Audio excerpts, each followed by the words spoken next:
Oh, you know what, Andy? I'm trying to shoot a video here. Let me call you back when I get the chance. Okay. Yeah, goodbye. Oh, hey there.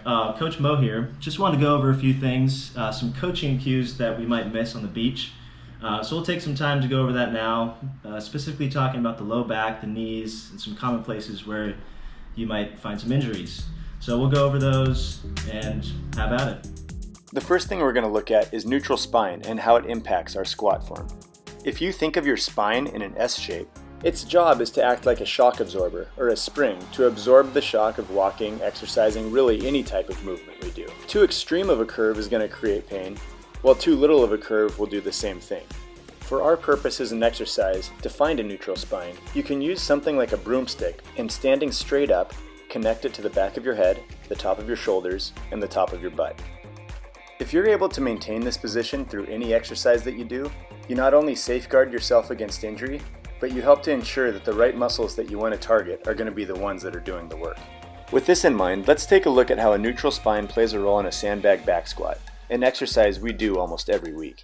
Here's an example of a squat: feet shoulder width apart, chest tall, spine neutral. But what happens when we give up that neutral spine? Here are a couple examples of what we see sometimes on the beach that we would love to correct. In this example, you see me immediately giving up neutral spine by rounding my back and dropping my head. Doing this, especially while backloaded, puts a ton of compression force on my low back and leaves me very vulnerable to injury.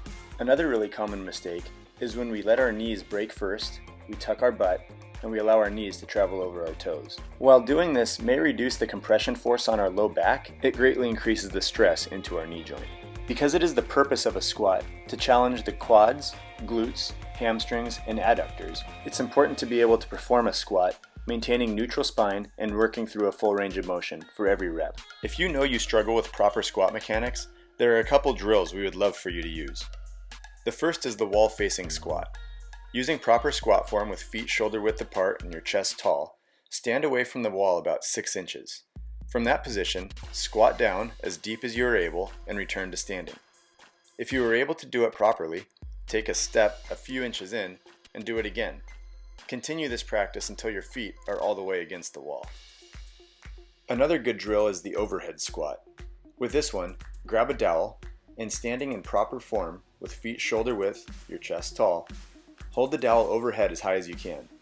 From that position, squat through a full range of motion and return to standing, the entire time keeping the dowel above and behind your head, arms straight. Lastly, another good exercise to improve your squat form is to focus on the Darwin movement we do each morning during our warm-up. It's great for increasing hip mobility and improving thoracic extension.